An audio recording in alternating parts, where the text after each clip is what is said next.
Hello everyone, good morning. আজকে বৃহস্পতিবার, এখন বাজে সকাল 7:20। এখন থেকে আমি আমার ব্লগটা শুরু করছি। তোমরা সবাই কেমন আছো? আশা করি ভালো আছো, আমিও ভালো আছি। আমার এই চ্যানেলে তোমাদের সবাইকে জানাই অনেক স্বাগত আর অনেক অনেক ভালোবাসা। এখন মেয়েকে পড়তে নিয়ে যাচ্ছি, ওর 7:30 থেকে পড়া, তাই আমি 7:20 বেরিয়ে গেলাম এই বাড়ি থেকে 10 মিনিট। তো পড়তে দিয়ে এসে তারপরে কাচাকুচি রান্না বান্না সমস্ত আছে, ওর আবার 10টায় ছুটি। আর আজকে বৃহস্পতিবার স্কুল একটা পিরিয়ড হবে, কেননা কিন্তু কালকে সরস্বতী পুজো, ওই জন্য আজকে ওদের একটা পিরিয়ড হবে, কেননা সব নেমন্তন্ন করতে যাবে, কেনাকাটি ব্যাপার আছে, ওই জন্য একটা পিরিয়ড হবে বলে আমি আর পাঠালাম না। তো পড়তে দিয়ে আসার পথে একটু দোকানে ঢুকলাম, তো একটু কিছু জিনিস কিনবো, গিয়ে রান্না করব। তো দিদি বলছে আমায় ক্যামেরা দেখিও না, আমি ক্যামেরা দেখাচ্ছি না, শুধুমাত্র ওই মালগুলো দেখাচ্ছি। তো জিনিস নিলাম, তোমাদের বাড়িতে গিয়ে শেয়ার করছি। মেয়েকে পড়তে ঢুকিয়ে দিয়েছি, তো বাড়ি চলে এসেছি, তোমায় দেখাচ্ছি কী কী কিনেছি। একটা টোস্ট কিনেছি প্রাণের, একটা নিউট্রেলার সোয়াবিন, একটা গরম মশলা ডায়মন্ডের, একটা চেন কিনে নিয়েছি। তো সানরাইজই কিনি, কিন্তু সানরাইজ ছিল না বলে তাই ডায়মন্ড নিলাম। আর একটা টাটা গোল্ড চা নিয়েছি। এসে দেখি বর চা করে রেখেছে, কি ভাগ্য ভালো আমার। হ্যালো এভরিওয়ান, এখন বাজে দুপুর 2টো। তো সকালবেলা সেই চা খাওয়ার সময় এসেছিলাম, তারপরে আসতে পারিনি। প্রথম কথা বরের অফিস, তারপরে মেয়েকে আজকে কোচিংয়ে সকালবেলা পড়া ছিল ওর, তো সেটা নিয়ে যেতে অনেকটা টাইম লেগেছে। তারপরে আবার এসেছি বাড়িতে, সেটা করতে করতে প্রায় 8টা বেজে গেছিলো, 8:10-15। তারপরে তো বাজে মতো দেখলে আমি দোকান থেকে কিছু মাল নিলাম। তো যেহেতু আজকে বৃহস্পতিবার, পেঁয়াজ রসুনটা খাই, বাট মাছ মাংস ডিম খাই না, তো ওই জন্য ওই মালগুলো কিনে নিলাম। কেনার পরে বাড়ি এসে তো চা খাওয়া, তারপরে রান্না বান্না কাঁচা ছিল এক বালতি, সেগুলো কেচেছি। তো সেগুলো কেচে তারপরে বেলার দিকে আবার কেচেছি। তো এগুলো কেচে কুচে দুবার কাচা হয়, ওই জন্য তোমার সামনে আর আসতে পারিনি। শরীরটা খুব খারাপ লাগছে, এত কেচেছি তো, ঠান্ডা তার মধ্যে লেগে আছে, তো কী আর বলবো। সংসারে কাজ তো করতেই হবে। আজকে বেশি কিছু রান্না করিনি, সোয়াবিন আলু মটরশুঁটি দিয়ে রসুন পেঁয়াজ দিয়ে একটা মাখা তরকারি করেছি, আর পোস্ত দিয়ে আলু ভেজেছি। আর আগের দিনের বিনস গাজর ক্যাপসিকাম মটরশুঁটির মুগ ডাল ছিল, মানে ভেজ ডাল ছিল, সেটা গরম করা হয়েছে। আর পাঁপড় ভেজেছি, পোস্ত দিয়ে আলু ভাজা, সোয়াবিন আলুর তরকারি করেছি মটরশুঁটি দিয়ে। এখন মোটামুটি শীতকালে সব সবজিতেই মটরশুঁটিটা দেওয়ার চেষ্টা করি, ঠিক আছে। তো ওই জন্য রান্নার আমাদের একটা বড়ো বিপদ হয়ে গেছে, শ্বশুরমশাই খাট থেকে পড়ে গেছে। শ্বশুরমশাই মানে একটু মানে ধার না, মানে খাটে বসেছিল, এবার তো আজকে বারবার করে সকাল থেকে শুধু টয়লেট করছে বিছানায়, জানি না কেন। তো অনেকগুলো চাদর পাল্টানো হয়েছে, তারপরেও আবার টয়লেট করেছে, মানে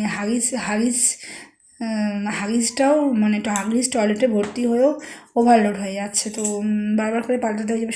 শ্বশুরমশাইকে বসিয়ে দেওর বাইরে হাত ধুতে গেছে, চাদরটা যেহেতু পাল্টেছে পেচ্ছাপের চাদর, তো হাত ধুতে গেছে, দিয়ে এসে তাকে নিচে পড়ে গেছে। এখানটায় পুরো মানে এরকম আলু হয়ে গিয়ে আর রক্ত আর বন্ধ হচ্ছে না। সেই স্যাভলন দিয়ে তুলো দিয়ে চেপে অনেকক্ষণ রাখার পর আস্তে আস্তে বন্ধ হয়েছে। প্রায় এই দিকে গেঞ্জিটা পুরো ভিজে গেছে।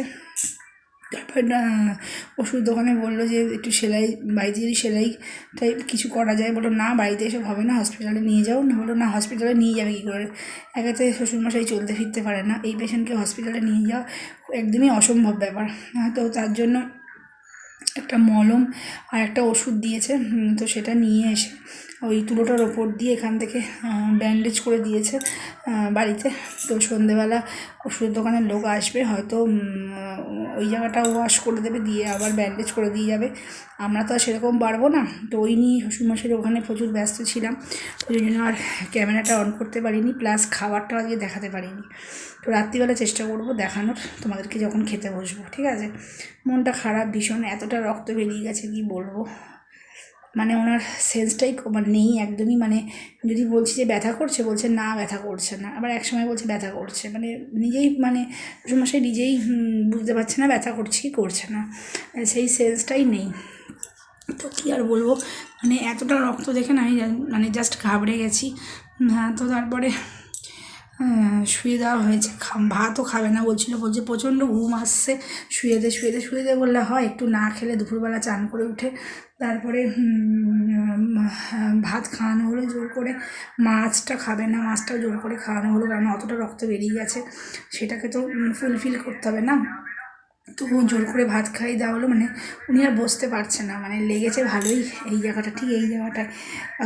তো তারপরে শুয়ে দেওয়া হলো, এখন ঘুমাচ্ছে। আমি একবার গেছিলাম দেখতে, তো দেখি ঘুমাচ্ছে। আমি আবার একটা কম্বল ছিল গায়ে দেওয়া, আবার একটা কাঁথা গায়ে দেওয়া ছিল, আমি আরেকটা কাঁথা গায়ে দিয়ে আসলাম, দিয়ে এখন ঘুমাচ্ছে।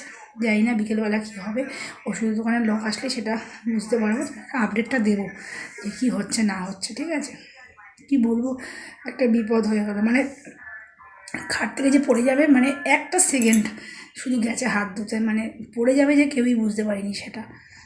উনি যে উনি সবসময় ঘোরের মধ্যে থাকে, যেহেতু ওষুধ মানে প্রচুর পরিমাণে চলে, তো একটা ঘোরের মধ্যে থাকে। তো এই হলো ব্যাপার, মানে ভীষণ মনটা খারাপ, মাথায় লেগেছে, মানে কি হবে জানি না। রক্তটা বেরিয়ে গেছে বলে তবু একটু বাঁচোয়া, এই হলো কথা, ঠিক আছে। মেয়ে শুয়ে আছে, ওকে খাইয়ে দিয়েছি, আমি খেলাম। আজকে আবার বৃহস্পতিবারের পুজো, বৃহস্পতিবারের বাসন ধোয়া, মানে আজকে প্রচুর চাপ, মানে বৃহস্পতিবারটা একদম মানে চাপের ওপর চাপ, তার মধ্যে এই ঘটনা। তো ঠিক আছে, তো একটুখানি বিশ্রাম নিয়ে নিই, আবার বিকেলবেলা তোমাদের সামনে আসবো। মনটা খুব খারাপ, ক্যামেরা কি অন করব। আর সবাই তো ক্যামেরা করা পছন্দ করে, আমি যে নিয়ে তোমাদের দেখাবো ক্যামেরা করে যে শ্বশুরমশাইয়ের এটা হয়েছে, এবার সবাই তো আর ক্যামেরার সামনে আসাটা পছন্দ করে না, তো ওই জন্য দেখাতে পারিনি। চেষ্টা করব দেখানোর, ঠিক আছে, কথা দিতে পারছি না, আমি চেষ্টা করব। তো ঠিক আছে, চলো আর বিকেলে আসবো, ভিডিওটা দেখতে থাকো, সঙ্গে থাকো।